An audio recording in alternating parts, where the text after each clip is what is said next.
They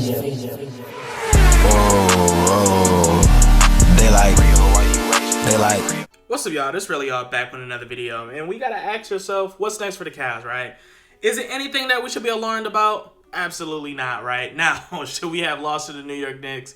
Absolutely not. But it is not a problem that we should honestly be fearing about, right? Because the biggest problem with the Cavs, and probably the biggest concern, is just how we're going to develop from this offseason we're about to get to and the next season.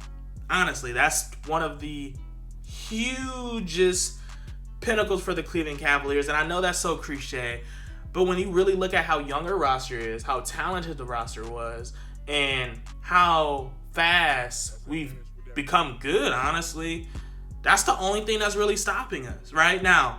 Do we need a couple of vets here and there? Absolutely. Is it a couple of players that we might want to move on from? Absolutely.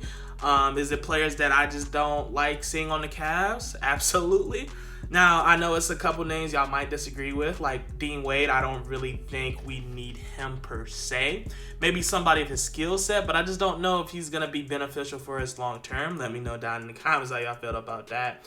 But honestly, I think the hugest thing that the Cleveland Cavaliers is going to have to rectify is getting some shooters. We're going to have to get a player like maybe Buddy Hield. If we want somebody a little cheaper, maybe a Seth Curry, a Patty Mills. Somebody along that lines is going to help us shooting, right? Because what I see on the Cleveland Cavaliers is that we're just not dangerous enough on the perimeter.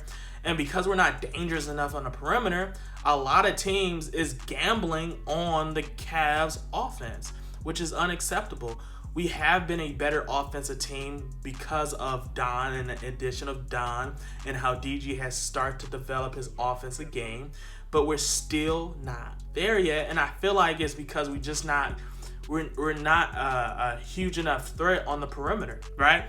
And a lot of that has to do with just how inconsistent we are on the perimeter, right? Like when you look at Isaac Okoro, not saying it's Isaac Okoro's fault that we lost to the New York Knicks, but when you have a player like Isaac Okoro who's such a great defender and has so much promise in terms of who he's going to guard, especially since he's guarding the best offensive player that's dribbling the basketball.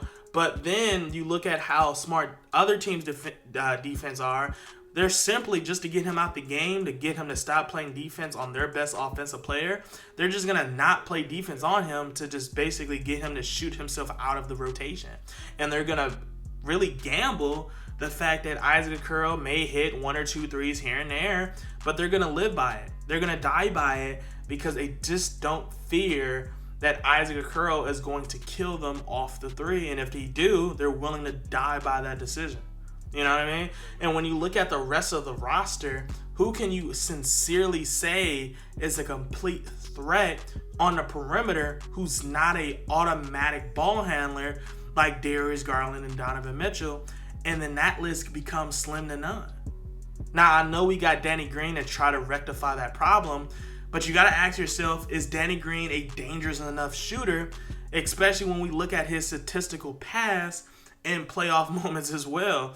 And to be honest, he's not getting those type of minutes to even be effective or even be a player that's going to be a threat in that type of situation, which is why we got to get a player like a Buddy Hield, a Seth Curry, or Patty Mills, somebody of that nature that really pisses the Cleveland Cavaliers on notice, right? And this is going to make players like Don and Darius Garland a lot more effective on their skill set on the offensive end.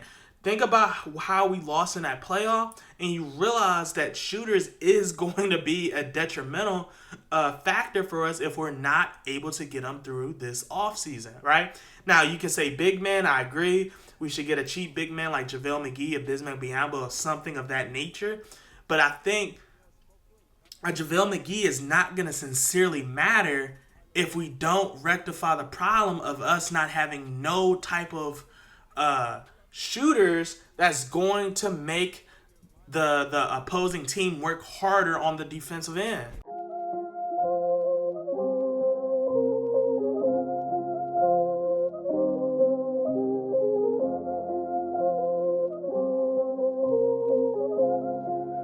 That's Atlantis with that money.